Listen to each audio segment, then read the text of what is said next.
सोरजिगिरि इसोरानो सोरजिदों। बेनिखायनो जोंहाबो गुबुनफोरबायदिनो थांनानै थानायनि मोन्थाय दं।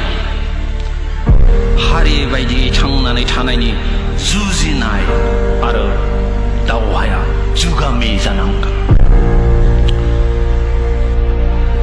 दि सासे मानसिया गोग्लैयोब्ला सिखांना थाया, बियो थाबायलाङो, दावबायलाङो।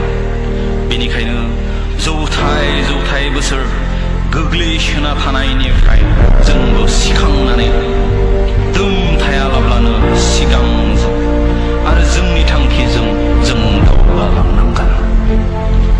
There is a saying that if a man is fallen, he should not only stand up but also move forward.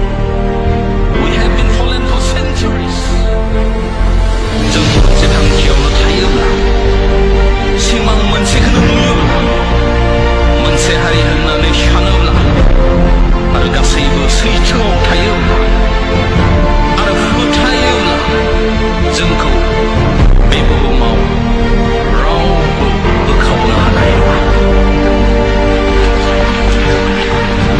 जोंखौ रावबो बे बुहुमाव फेजेननो हानाय नङा। जों जागोन देरहासार, जों जागोन देरहासार। As long as we profess one faith, one nation, and one principle, and one dream, no force on earth can divide us. No force can defeat us. जों सांग्रां जानांगोन। जोबथा आरो जौसिन मेलेम आरो गियान गोहो बाहायना दावगालांनांगोन। बेखौ रावबो फेजेननो हानाय नङा। नोंथांमोना जेरै आंजों लोगोआव दं, आंबो मोदोमै जिउयै अराय नोंथांमोनजोंनो थागोन आरो थाबाय थागोन।